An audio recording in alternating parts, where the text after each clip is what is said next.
bicara tentang tauhid life after pandemic. Kehidupan bertauhid sesudah pandemi. Yang pertama kali kita perlu pahami kalau bicara tauhid, kenali Tuhanmu agar gak salah paham tentang Tuhan. Kayaknya kita sekarang menganggap Tuhan itu lagi asik nonton umatnya hambanya menderita kena COVID deh. Bahaya loh kalau pemahaman kita kayak gitu. Dia lagi nonton asik, ya ada mati gitu ya. Dia gak turun tangan sama sekali. Pertama, bicara tentang tauhid life after pandemic, kehidupan bertauhid sesudah pandemi, pahami tentang zat yang kita esakan itu yaitu Allah, yaitu Dia Maha Pengasih dan Maha Penyayang. Jangan pernah lupa. Jangan pernah lupa. Bahkan wabah ini bagian dari kasih sayangnya. Jangan pernah lupa. Wabah, musibah, semua bagian dari kasih sayangnya. Kenapa? Ketika Allah ingin ngasih kemudahan, caranya gimana? Dia kasih kesulitan. Fa inna ma'al usri yusra, inna ma'al usri yusra. Sesungguhnya bersama setiap satu kesulitan tersedia minimal 2 kemudahan, minimal bukan maksimal. Begitu Allah bicara usri itu pakai alif lam ya. Inna ma'al usri pakai alif lam. Kenapa? Kesulitan itu definite, dibatasi oleh Allah. Tapi yusra nggak pakai alif lam. Inna ma'al usri yusra. Kan nggak ada ayatnya. Inna ma'al usril yusra gitu. Yusra nggak pakai alif lam karena kemudahan tanpa batas. Kesulitan Allah batasi. Ini bagian dari kasih sayangnya dia.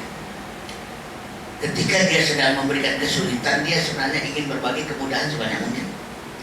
Tolong tampung kemudahan itu. Bukan fokus pada kesulitan, bukan fokus pada penyakit, bukan fokus pada wabah, tapi fokus pada kemudahan. Karunia sekarang sedang bertubi-tubi. Cuma kita nggak tampung karena kita parno. Saya sempat menjelang COVID ini lupa inna ma'al usri yusra. Saya ngebayangin usrinya yang saya bayangin. Apa tuh? Ya saya kan Maisha, saya kan ngomong di depan orang. COVID, matilah Hawa. Gak makan anak istri Hawa nanti. Mulai cemas. Langsung saya hubungi klien-klien perusahaan saya. Karena dulu kan saya konsultan perusahaan ya, baru belakangan saya jadi konsultan. Baru dari 2004 saya menjadi konsultan pendidikan. Sebelumnya kan sudah lulus jadi konsultan. Saya telepon teleponin. Saya takut gak dapat Maisha. Dapat beberapa proyek yang bisa saya kerjakan di rumah, yaitu desain sistem HRD.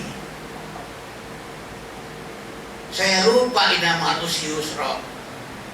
Gak taunya ya Allah, rupanya offline itu pindah ke online. Keteteran saya dibuat. Kayak kemarin, 1 offline 3 online. Kirain sulit Maisha. Gak taunya ya Allah, sampai saya sama Bu Feni minta maaf beberapa kali, Bu desainnya belum kelar, Bu desainnya belum kelar, Bu maaf Bu, saya ternyata jadi gak punya waktu ya. Untuk guru-guru jingga kan besok saya akan paparkan jati diri. Senin ya? Ya besok ya? Benar besok. Saya akan paparkan. Mohon maaf saya jati baru kelar jati diri karena gila-gilaan itu ternyata yang online tuh. Nyari ini kalau saya batalkan satu yang pusri ya. Karena saya tadinya ngira acara ini cuma sampai zuhur. Tentunya 2 kali ya. Kalau saya nggak bilang sebelumnya, saya kira sampai zuhur. Saya terima online-nya Pusri, Palembang. Terpaksa saya batalin, baru aja saya batalin tadi. Pak mohon maaf ya, kita ganti yang lain ya. Saya lupa sih nama usri yusra ya. Yusra itu lebih banyak daripada usrinya. Jadi kalau Allah lagi ngasih kesulitan, itu dia lagi ngasih menebar kebaikan sebanyak mungkin. Keteteranlah saya. Ya Allah, saya bilang. Dan penyakit saya satu, nggak suka punya simpanan di bank ya. Sekarang banyak transfer soalnya. Online transfer. Terpaksa saya setiap saat tuh ngirim duit kemana, ngasih duit kemana. Karena saya nggak terbiasa punya duit di bank, dia kan bagi-bagiin orang. Jadi tiap saat ada saldo baru lagi, kirim lagi, ada saldo baru lagi. Ya. Rezeki saya bagus kan. Padahal kan bayangannya, namanya saja pembicara publik kan ketakutan loh, benar loh, asli loh saya ketakutan. Matilah saya bilang. Nah, namanya selama ini saya ngomong begini di depan orang, kok tiba-tiba ada pandemi, selesai sudah. Bukan sekedar berkurang, tapi habis. Ya benar, yang online yang habis, yang offline yang habis. Tapi kan sekarang berganti online. Nah sekarang ini transisi, saya lebih kelabakan lagi. Ternyata memadukan offline online itu lebih pusing. Karena ada jeda waktu, gitu ya. Makanya sih kemarin sama yang jemput saya ke Bojonggede, saya bilang, segera ya balikin saya ke apartemen. Karena saya harus online ini.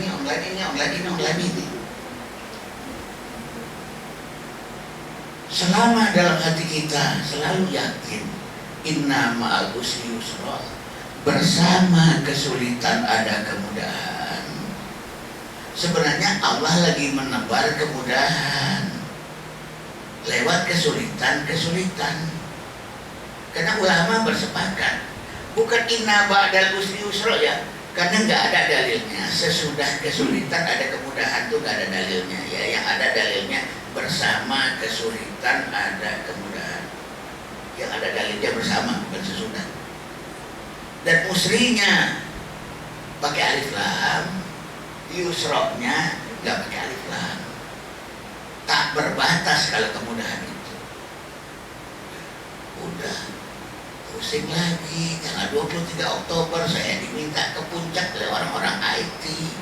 Untuk apa? Bikin aktivitas yang non IT. Tolong dong bantu kami Pak, kami punya lahan 8 hektar dekat Curug Cilember. Aduh, saya kadang-kadang jadi kayak orang kufur nikmat, jadi dikasih tawaran sekarang, aduh gitu. Ada waktu enggak ya? Ini yusroknya pegal juga, nampung-nampungin yusrok sekarang. Gara-gara apa? Gara-gara usri. Gara-gara pandemi. Gitu. Dulu emang gak kebayang. Sekarang kebayang. Nah ya, dia mah pengasih dan mah penyayang. Dia itu maha adil.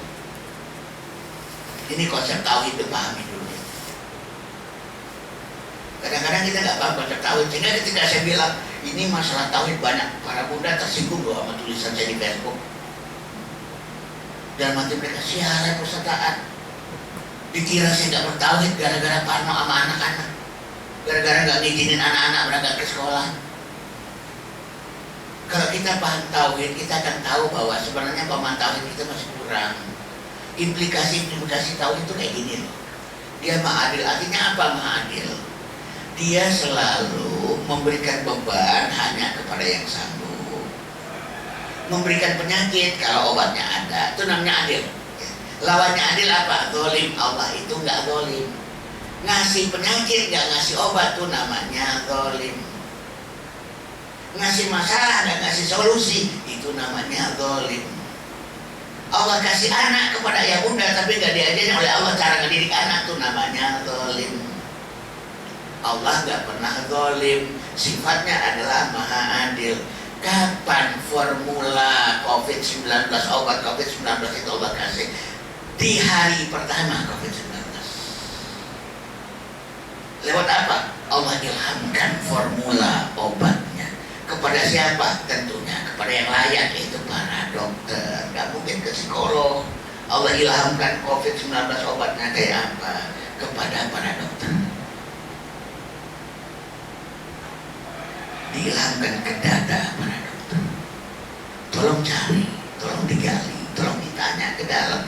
Jangan begitu COVID-19 yang dibuka adalah textbook. Ini yang jadi masalah. Buka hati, bukan buka textbook. Saya psikolog, tapi materi ini saya buka bukan dari textbook. Gak ada textbooknya. Saya nggak buka buku apapun kok. Saya nanya sama Allah, ya Allah, bagaimana kehidupan sudah pandemik sesuai dengan ajaran tauhid ya Allah. Saya bertanya, tanya ke dalam, inside out. Bagaimana saya sering omelin bunda di sini, Bun, ketika Allah ngasih kita anak, Allah udah kasih ilham bagaimana cara didik anak. 4 anak kita, 4 pula ilmu parenting yang Allah ilhamkan. Bun, makanya Bun, jangan dikit-dikit Ustaz Taat, dikit-dikit Ustaz Taat, dikit-dikit Ustaz Taat. Allah cabut satu ilmu. Kalau Allah udah marah, Allah bilang makan tuh Ustaz Taat. Hebat betul apa dia pakai parenting. Aku lebih hebat ke Allah. Tapi aku pencemburu. Kalau Ustaz Taat yang kamu anggap lebih hebat, aku cabut, aku tarik itu ilmu. Lahir mahfud. Kalian gak butuh rupanya ilmu parenting daripada aku. Lalu kemudian kita termeh-meh, sekarang gak tahu caranya ngedidik anak karena Allah udah cabut lagi tuh ilmu. Nah tuh ada Ustaz Taat datang tuh sekarang ke Bekasi dari Jogja jauh-jauh, tanya tuh sama dia tuh. Disindir sama Allah kita diam-diam. Dia maha adil, gak pernah zalim. Ketika dikasih penyakit, ya dikasih obatnya. Bertanyalah kepada diri sendiri sebelum bertanya keluar. Fas'alu ahla dzikri in kuntum la ta'lamun. Bertanyalah pada ahlinya. Tapi kalau nggak tahu, jangan belum apa-apa nanya, tanya dulu dong ke dalam, tanya dulu ke dalam, tanya dulu ke dalam. Kalau emang udah terbukti nggak ada jawaban dari dalam, baru boleh nanya keluar. Itu perintah Allah dalam Al-Quran. Fas'alu ahla dzikri in kuntum la ta'lamun. Bertanya pada ahlinya. Hanya dan hanya jika kamu nggak tahu, jangan hina Tuhanmu. Seakan-akan Tuhan nggak pernah ngasih ilmu, nggak pernah ngasih solusi, nggak pernah ngasih formula, nggak pernah ngasih resep bagaimana menangani virus corona ini. Tanya dulu dong ke dalam. Allah juga nggak zalim kok. Masa dikasih penyakit nggak dikasih obatnya? Likulli da'in dawaun. Bersama penyakit ada obatnya. Bahkan da'in dawaun itu akar katanya sama dalam alif. Artinya penyakit sama obat ini berasal dari pohon yang sama. Seperti kata Rasulullah, kalau kamu minuman panasmu kemudian ada lalat yang menclok, jangan langsung dibuang, tapi celupin dulu baru dibuang. Ternyata penelitian para ilmuwan menunjukkan di sayap sebelah kiri lalat ada penyakit dan di sayap sebelah kanan ada obatnya. Makanya celupin dulu. Dan lalat itu kalau masuk ke air, sayap kiri dulu yang kena air. Itu juga sudah diteliti oleh ilmuwan dari Singapura. Makanya dicelup. Ada di antara kita yang nggak beriman iji gitu kan, dengan buang sama air-airnya. Ini yang kita nggak miliki. Teman saya SMA dulu pernah bilang, anak-anak sekarang nggak kayak kita ya. Kita mah dulu makan cendol, kemasukan lalat, kita makan sama lalat-lalatnya ya. Anak sekarang lalat terbang nggak jadi dia makan cendol. Lalat terbang belum menclok tuh lalat masih terbang. Nggak kayak gitu. Dia kemudian dia mendaki gunung bareng sama saya dulu. Dia sering mendaki gunung. Udah barusan meninggal belum lama dia. Saya ledekin, yang ngajarin anak lo kayak gitu tuh lo. Begitu. Sejak kita jadi orang tua bahkan kita nggak ngizinin anak-anak kita punya kelakuan kayak kita jorok-jorok dikit. Kita lo pernah waktu camping tahu kan joroknya seapa gitu ya. Sekarang joroknya itu kita nggak warisin ke anak. Kita protes lagi anak zaman sekarang. Anak zaman sekarang ya lu kok yang bikin kayak gitu sih bilang. Gak usah ngeledek-ngeledekin anak zaman sekarang sih bilang. Orang tua sendiri. Sejak kita udah mulai mapan, sejak kita udah mulai tahu kebersihan segala macam gitu ya. Pernah ada bunda di Jogja bilang, Ustaz, saya juga bingung sama diri saya, Ustaz. Kenapa? Saya itu waktu kecil, ibu-ibu nih, itu biasa oleh orang tua saya disuruh naik kendaraan sendirian. Dia di Magelang tinggalnya. Naik kendaraan sendirian dari Magelang ke Surabaya, ke Semarang. Sekarang ya Ustaz, entah kenapa ya Ustaz kan. Anak saya mau ke Muntilan sendirian, saya nggak izin. Muntilan itu 15 menit itu cuma dari Magelang. Sementara dulu apa oleh orang tua saya dari Magelang sampai Semarang disuruh, bukan diizinin ya, malah disuruh. Nah, tapi kan orang tua sekarang bilang mengatakan, tapi kan beda waktunya. Sekarang kan banyak kendaraan, ditabrak, banyak pencopet, banyak perampok, banyak penculik ya. Udah mulai ditakutin. Padahal setiap anak lahir selalu siap menghadapi permasalahan pada zamannya. Asal kita latih ya, karena dia udah punya potensi. Oh, zaman sekarang banyak penculik, itu Allah udah kasih potensi bagaimana cara menghadapi penculik. Kita didik, bukan malah kita proteksi. Kalau kita proteksi, akhirnya fitrahnya nggak berkembang. Fitrah menghadapi penculik namanya. Fitrah menghadapi perampok namanya. Fitrah nyebrang jalan yang lancar pada saat kendaraan itu pada ramai.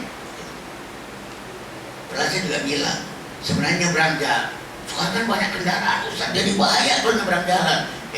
Bahayaan dulu. Kenapa? Dulu jalan kendaraan pada ngebut. Sekarang mah mau ngebut apa rame begini, jadi nyebrang tuh lebih enak sebenarnya sekarang. Dan ngebut amat soalnya kendaraan. Allah itu, jadi kalau kita memahami tauhid dengan baik, kita juga memahami kehidupan dengan baik. Bagaimana menghadapi fenomena ini? Dia itu maha adil. Lawan dari adil adalah zolim alias aniaya. Contoh kezoliman adalah penyakit dikasih, obat dikasih. Anak sebagai amanah dikasih, tetapi kemampuan mendidik anak kok gak dikasih. Kita dikasih beban yang di luar kesanggupan, itu namanya juga zolim tuh. Makanya Allah bilang la yukallifullahu nafsan illa wus'aha. Allah tidak membebani satu jiwa kecuali sesuai dengan kesanggupannya. Ini bagian dari keadilan Allah, bahwa beban itu sesuai kesanggupan. Kita aja yang selalu menganggap kenapa berat amat cobaan Allah padaku. Cobaan Allah itu nggak pernah lebih berat dari kesanggupan. Aku ini ya, cobaannya itu ada ekonomi terus. Miskin lagi, bangkrut lagi, miskin lagi, bangkrut lagi. Cobaan gak pernah keluar dari potensi. Cobaan ekonomi hanya diberikan kepada mereka yang punya potensi ekonomi. Cobaan itu tes bakat dari Allah loh. Hanya orang yang punya potensi ekonomi dicoba dengan cobaan ekonomi. Artinya apa? Kamu itu disiapkan Allah untuk menjadi entrepreneur, disiapkan Allah untuk menjadi seorang ekonom, disiapkan Allah untuk menjadi pakar di bidang ekonomi mikro, ekonomi makro. Tapi cobaanku gimana? Cobaan keluarga kamu itu sakit lagi. Berarti bakat kalian di bidang kesehatan, di bidang pengobatan, mungkin jadi dokter, mungkin jadi apoteker, farmakolog, mungkin jadi fisioterapis, mungkin menjadi perawat. Hal-hal yang nggak pernah jauh dari penyakit, nggak pernah jauh dari pengobatan dan penyembuhan. Allah kan gak pernah mencoba manusia beda dengan potensinya. Allah gak pernah mencoba manusia melebihi kualitas potensi. Jadi kalau potensinya 100, pasti cobaannya 100. Gak akan 110, tapi juga gak akan 90. Selalu pas kadarnya. Makanya ini psikotes yang terbaik. Selalu aksinya sama dengan reaksi yang akan dikeluarkan. Validitasnya 100%. Kalau psikotes buatan manusia itu kan paling tinggi 87% ya. Namanya tes IQ itu 87% validitasnya. Tapi kalau ujian dari Allah, tes dari Allah itu 100%. Kepanikan kita itu karena kita melupakan tauhid dengan segala macam implementasinya. Dia mah adil kok. Lawan dari adil itu zalim. Kemudian siapa dia? Dia maha hidup, berdiri, tak mengantuk. Ayat kursi, Allahu la ilaha illa huwal hayyul qayyum la ta'khudhuhu sinatun wa la nawm. Allah tidak ada Tuhan selain Dia, hidup, berdiri dan mengurusi makhluknya.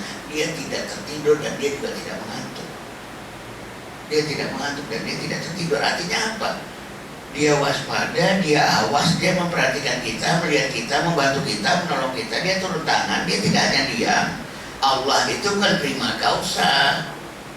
Kalau kata Plato, Tuhan itu prima causa. Dia cuma pencipta awal doang. Setelah dia ciptakan, dia ongkang-ongkang kaki, dia harus lihat doang. Ih mati lucu gitu ya. Ih covid gitu. Ya, enggak gitu ya. Jangan sampai kita terjebak pada ketuhanan versi Plato. Bagi Plato, Tuhan itu seperti pembuat jam. Setelah jam itu dibuat, jam itu akan hidup sendiri berdasarkan mekanisme yang ada di jam. Si pembuat jam udah gak tahu nahu kalau udah terjadi jual beli gitu. Oh, Allah bukan yang gak tahu nahu, Allah peduli banget. Peduli banget. Makanya kan tadi saya katakan, ingat, anak-anak kecil kita, hamba-hamba ciliknya Allah itu ditolong Allah terhadap penyakit lebih daripada kita. Kenapa? Karena dia menjadi generasi penerus. Wah, jangan dimasuk anak, jangan dikirimin dulu lah ke sini lah, ke Jingga, serem lah. Nanti kalau dia begini gitu gimana gitu ya. Pada anak-anak itu juga punya mekanismenya sendiri, punya kemampuannya sendiri. Ya. Termasuk tadi, dia dilindungi oleh Tuhannya, dia dilindungi oleh malaikatnya. Imunitasnya lebih bagus. Pernah ada satu penelitian, 19 anak usia merangkak berasal dari 19 etnis diletakkan di pinggir kolam renang yang air kolam renangnya sama tingginya dengan dinding kolam renang. Disuruh merangkak, 19 anak merangkak dari 19 etnis. Ada nggak yang tenggelam, nyemplung, kejebur? Nggak satu pun. Lalu anak yang 19 ini disuruh mendekati lilin yang menyala. Ada nggak yang megang lilin? Nggak ada. Begitu panas juga tangannya ditarik. Yang bodoh itu kita orang dewasa udah tahu panas dipegang, tuh orang dewasa tuh kelakuannya. Anak-anak mah enggak. Yang aneh kan kita sebenarnya ya. Udah tahu panas main pegang. Ya Allah udah tahu panas. Kalau anak kecil mah naluri ya begitu panas tarik tangan. Jadi anak usia merangkak saat dihadapkan juga dengan api itu juga dia tahu tidak ada kebakaran. Tuhan yang melindunginya. Kita ini dilindungi Allah. Allah juga peduli. Allah lihat, Allah bantu, Allah tolong. Tapi juga dengan satu catatan, memintalah pada Allah, minta tolonglah pada Allah. Berendah hatilah, berendah dirilah di hadapan Allah. Bertanyalah pada Allah, mintalah pada Allah. Ya Allah, mana formulanya? Mana obatnya? Mana resepnya? Bikin severe, bikin vaksinnya kayak gimana? Ya Allah, nanya sama dia. Di dalam surat apa namanya? Ar-Rahman, Allah berfirman, ya, yas'aluhu man fis samawati wal ardi la yawmin huwa fi sa'nin. Meminta pada Allah apa yang ada di langit dan di bumi, setiap saat itu dia sibuk. Daripada kita parno, mendingan rewelin Allah. Lindungi anakku ya Allah, jaga anakku ya Allah. Ya Allah, tunjukkan angkot yang benar pada anakku gitu loh. Sedetail itu kalau mau doa sama Allah cerewetin. Jangan sampai salah angkot ya Allah, aku serahkan pada Engkau nih ya Allah. Jangan sampai dia salah angkot ya Allah. Masa doanya cuma doa minta ampun, doa minta rezeki, doa minta jodoh, doa minta kesehatan. Minta dong doa yang detail-detail. Ya Allah, aku lagi ujian nih soal nomor 1 aku gak bisa jawab. Apa jawaban nomor 1 ya Allah? A, B, C atau E? Saya kan bilang kalau mau nyari contekan buat mahasiswa, saya bilang satu-satunya kalau pengen nyontek itu sama Allah. Itu boleh, saya gak ada marah. Nyonteklah sama Allah, minta jawaban. Soal nomor 1 jawabannya apa? Tapi kita kok terlalu sombong minta sama Allah ya. Mulai dari sekarang minta. Bahkan ajari anak-anak kita. Ya Allah, aku tadi diajak bunda jalan-jalan ke mall. Itu ada baju warnanya kuning keren banget ya Allah. Rendahnya yang aku senang ya Allah. Tapi bunda lagi gak ada duit Allah. Aku cuma ngeliat doang ya. Kebetulan ayah juga gajinya belum keluar. Ya Allah, kasih rezeki sama ayah ya Allah ya. Biar Allah ngasih duit ke bunda. Nanti aku dibeliin tuh baju di mall yang warnanya kuning. Secerewet itu meminta pada Allah. Ini yang diinginkan. Cerewet sama rada-rada maksa. Nah gitu ya. Minta sama Allah tuh rada-rada maksa. Buktikan bahwa kita itu memang bergantung sama dia doang. Jangan berdoa tuh gini, ya Allah kalau bisa sih gitu. Kayaknya kita punya Tuhan alternatif gitu ya. kayaknya ada tempat meminta selain dia deh ya, sehingga kita kalau minta ada sih gitu ya. Mintalah dengan agak mendesak. Meminta dengan agak mendesak itu namanya istighotsah. Ya, istighotsah. Saya tuh kalau saya ini kan bekerja di dunia kreativitas dengan desain segala macam. Modal saya apa? Modal nyodok langit namanya. Ya Allah, kasih dong ide, kasih dong konsep, kasih dong desain yang keren dong. Masa desain yang kau berikan padaku, ilham yang kau berikan padaku kalah keren dengan ilham yang kau berikan pada Mark Zuckerberg, padahal dia kafir. Di mana kelebihannya beriman kalau gitu ya Allah? Nah, sudah mulai tuh rada-rada ngancem-ngancem. Di mana kelebihannya beriman ya Allah kalau ide yang kau berikan padaku sama saja dengan ide yang kau berikan pada orang kafir? Sehingga saya selalu merasa setiap kali saya berdoa pada Allah itu di langit ada rapat darurat. Malaikat kumpul. Tuh si kecil rewel itu tuh udah minta macam-macam lagi tuh. Yang iya gitu tuh, Adriano namanya. Kasih the best. Kasih.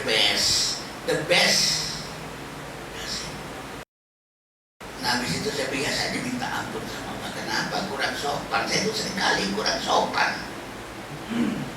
Maafkan aku, ampuni aku kalau aku kurang sopan pada engkau, agak ngeyel. Aku nggak ada tempat lagi minta kecuali engkau. Iya kan Abu Dua, iya kan Nasta'in, hanya pada engkau kami mengabdi, pada engkau kami minta tolong. Sama siapa lagi ya Allah, kecuali kalau enggak sama engkau, sama siapa lagi? Aku hanya bisa minta sama engkau. Jadi ampuni aku ya Allah. Kalau aku ini kalau minta tuh kok rada-rada begitu gitu ya, nggak sopan sama Khaliknya. Wal hayyul qayyum, hidup berdiri dan mengurusi makhluknya. Mintalah kesehatan ya Allah, jaga anakku nyari pertama masuk ke jingga ya Allah. Dia itu boro-boro distancing ya Allah, ngerapat terus sama temennya yang namanya masker ya Allah dicopot melulu ya Allah gitu ya. Bimbing dia ya Allah, ingatkan dia ya Allah. Ya sudah, kalau kemudian dia nyerempet bahaya, Allah juga tahu kok yang namanya anak kecil hobinya nyerempet bahaya dari dulu. Maka Allah berikan kekuatan yang lebih pada dirinya gitu. Anak kecil patah tangan ya sebentar juga nyambung. Makanya saya patah tangan 3 bulan baru nyambung. Saya 2 kali patah tangan. Anak-anak saya laki-laki rata-rata 2 kali patah tangan, itu biasa aja. Bahkan saya ngobatin kok anak-anak saya itu kalau patah tangan. Saya pun ahli patah tangan sama sekali enggak.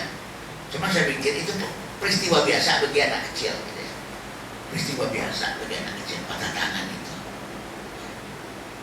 Mereka juga kemampuan untuk menyambungnya juga cepat. Kalau saya 3 bulan. Walaupun waktu di Kupang, saya juga dikatakan oleh seorang dukun di Kupang, kalau di Kupang biasanya kalau patah tangan itu 3 hari selesai, nggak perlu 3 bulan Pak gitu. Karena dia punya kulit kayu tertentu yang membuat penyambungan itu sangat cepat ya. Cuma saya sayangnya itu gak sempat lama di Kupang, sehingga dia butuh 3 bulan. Siapa Tuhan kita itu? Maha mengurus makhluknya dan sibuk. Maha mengurusi makhluknya dan sibuk.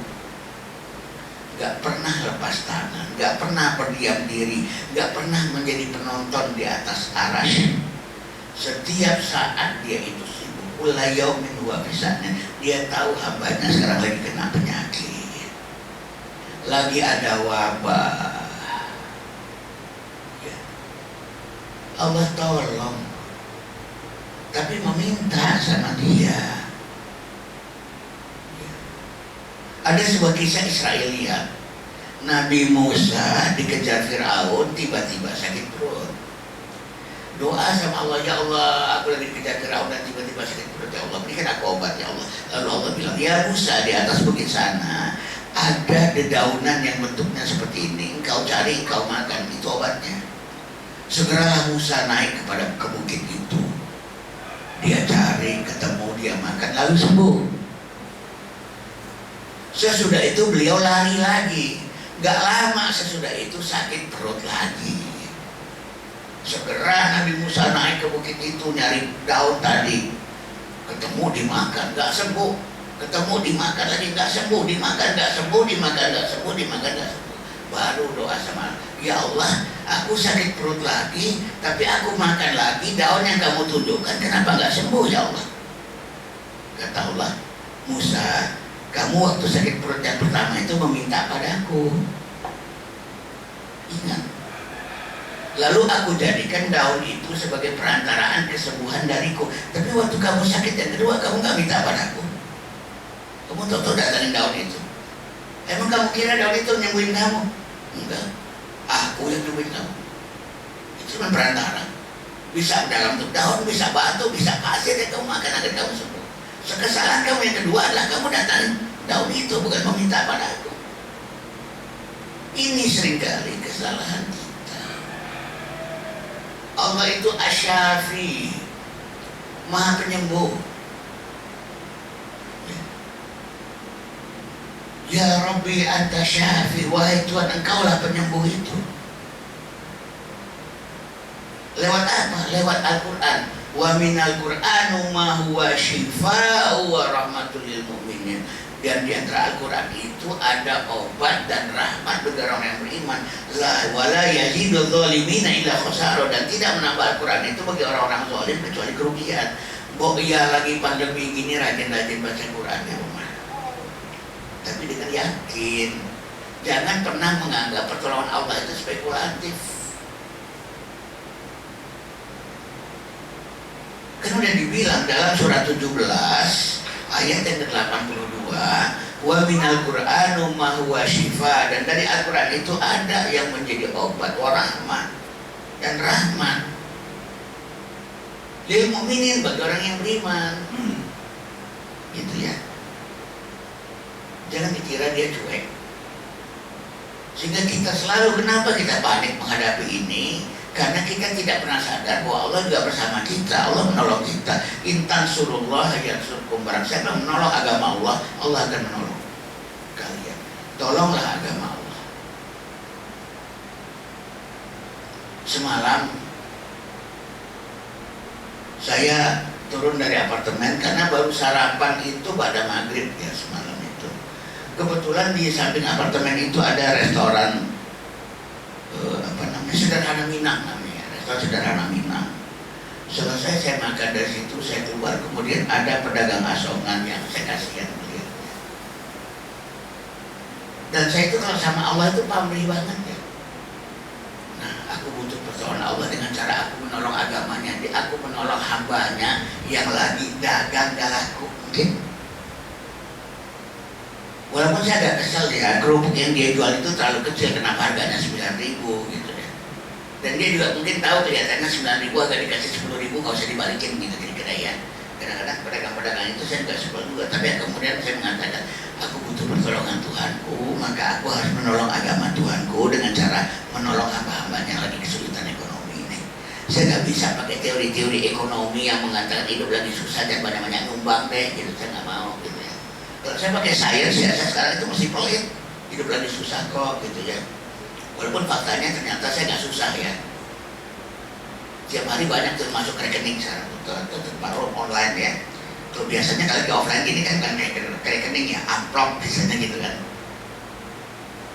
Intan surullah yansurkum wa yutsabbit aqdamakum. Jika kamu menolong agama Allah, Allah akan menolong kamu dan menguatkan kedudukan kamu. Ini momentum terbaik, tolong menolong agama Allah, agar kita ditolong Allah. Tolong agama Allah dengan banyak hal.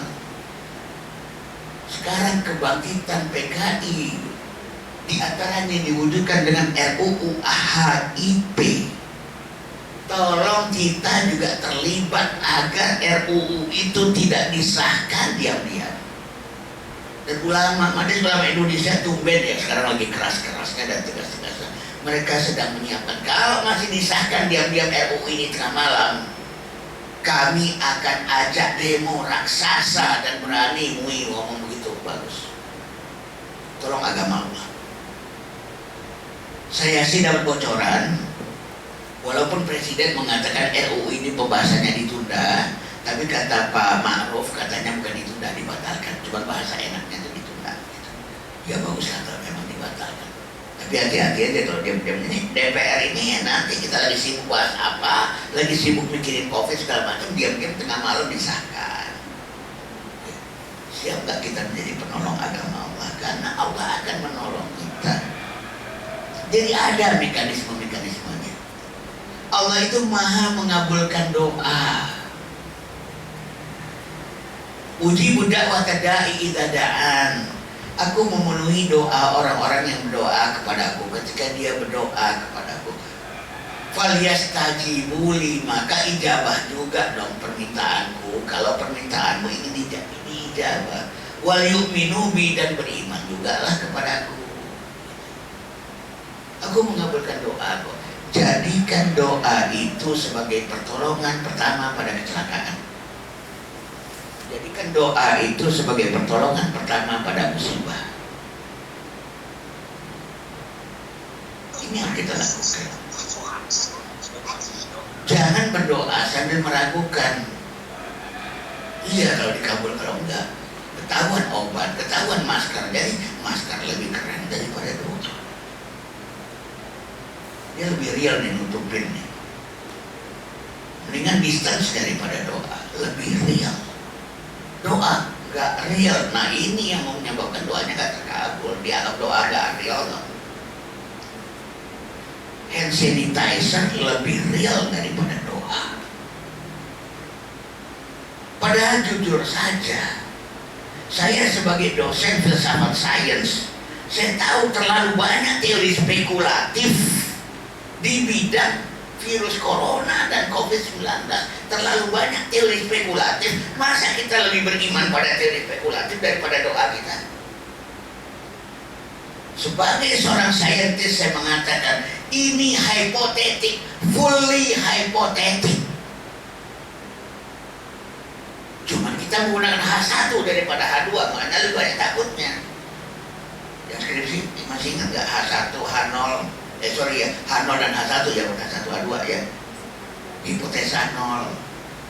Kita lebih takut, kita lebih pakai hipotesa 0 sekarang daripada hipotesa alternatif. Makanya jaga-jaga, lebih banyak takut. Iya kalau enggak, kalau iya gimana? Selalu gitu kan. Iya kalau enggak, kalau iya gimana? Nah, takut lagi. Kita sedang berhadapan dengan hipotesis, sesuatu spekulatif. WHO aja udah ganti-ganti pendapat. Para virolog juga punya banyak perspektif, para dokter juga punya banyak perspektif. Ahli tentang pandemiologi juga punya banyak pendapat tentang situasi sekarang ini. Kita berhadapan dengan spekulasi. Masa kita menganggap doa lebih spekulatif daripada spekulasi semacam ini? Lalu ada ketakutan kita sebagai seorang manusia, takut melawan fatwa ulama. Kan ulama udah bilang begini, kan ulama udah bilang begini, kan ulama udah bilang begini. Saya ingin mengatakan fatwa ulama berdasarkan informasi yang dia terima. Kebetulan informasi yang diterima seperti itu. Jadi baru saja bermula pandemi ini, WHO langsung ngontak majelis-majelis ulama di dunia dengan segala informasinya.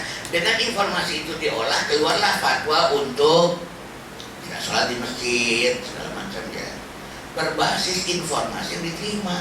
Sebagaimana saya juga pernah diajak oleh teman saya dari Komisi Fatwa MUI tentang RUU PKS. Itu RUU Fatwa MUI tentang RUU PKS itu dalam satu hari 3 kali berubah.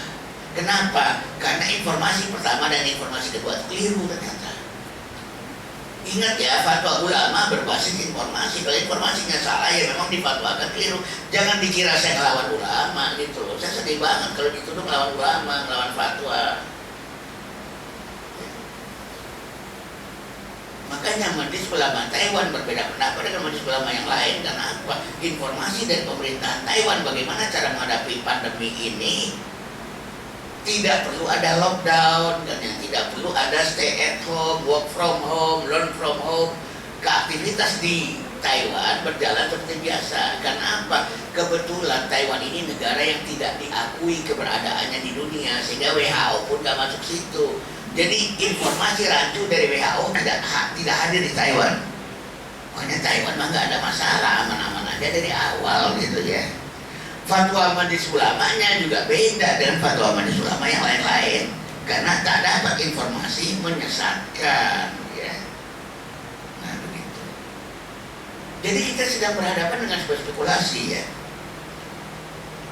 Saya mengatakan bahwa sebagai saintis, ya, sebagai seorang peneliti, saya mengatakan ternyata terkait dengan COVID-19, besar dan arah dari masing-masing variabel tak dapat diduga. Kalau dalam sains kita bicara tentang besar dan arah variabel. Sekali ke kanan dia ke kanan, sekali ke kiri dia ke kiri. Kalau besarnya 30 dia 30. Tapi ini tiba-tiba dalam kasus ini kok begini perginya, ya. Dalam kasus ini kok kesana perginya, ya. Amerika tuh lagi parah-parahnya pandemi. Terus kemudian demo besar-besaran di semua kota besar, rapat demonya. Kok setelah demo gak ada pertambahannya? Kan melonjak itu. Amerika itu hanya melonjak itu. Demonya gila-gilaan. Kok enggak? Sejumlah daerah sekarang mengalami, sejumlah negara mengalami new normal. Alhamdulillah tidak ada pertambahan, tetap landai. Kecuali Korea Selatan. Apa yang diangkat mak-mak selama ini Korea Selatan.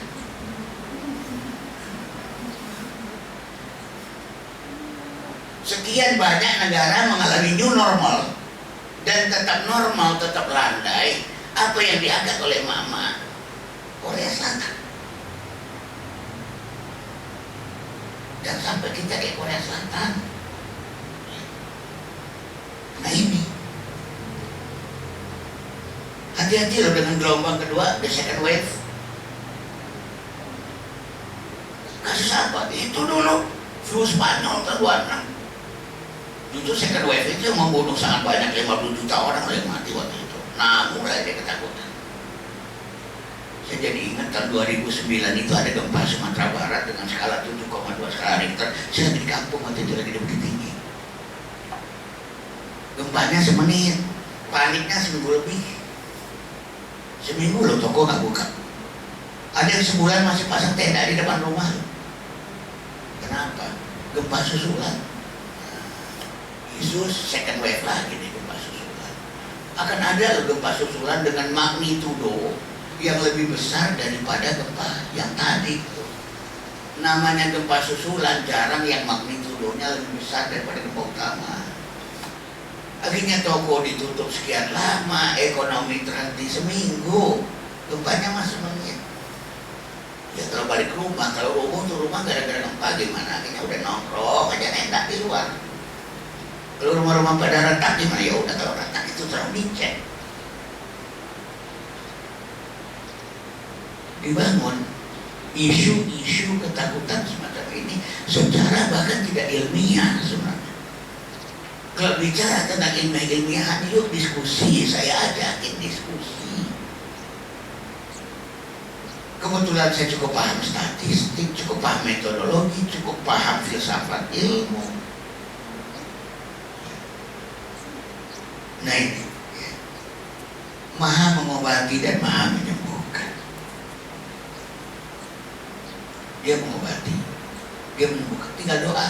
Rabbi adkhilni mudkhala sidik wa akhrijni mukhraja sidik waj'alni min ladunka sultanan nasra. Ya Tuhanku, masukkan aku ke tempat masuk yang benar dan keluarkan aku ke tempat keluar yang benar. Berikan aku dari sisimu kekuatan yang menolong. Saya itu terus terang, saya jujur aku ya, saya nakal ya, selama pandemi saya masih kemana-mana.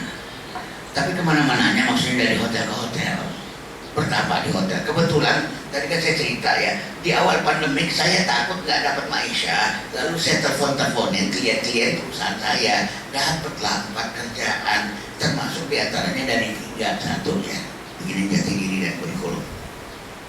Sehingga saya nginap dari hotel ke hotel, di kamar aja bertapa ngerjain tugas gitu ya. Saya terakhir kemarin 3 hari yang lalu ya, saya itu dari Telaga Sarangan nginap di situ dan selalu bisa berdoa, Rabbi adkhilni mudkhala sidik wa akhrijni mukhraja sidik waj'alni min ladunka sultanan nasira.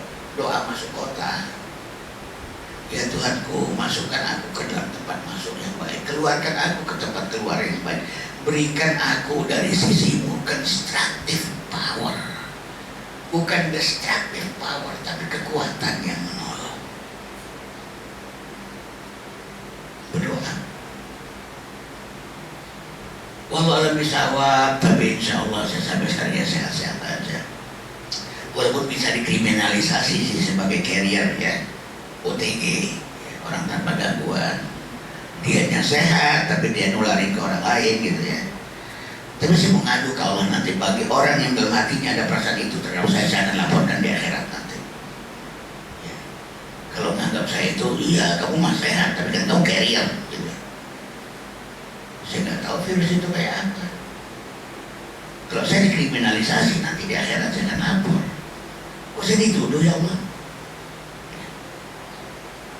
Kalau bicara probably ya, kemungkinan untuk menjadi carrier, kenapa juga nggak bicara tentang probability untuk kemungkinan nggak jadi carrier?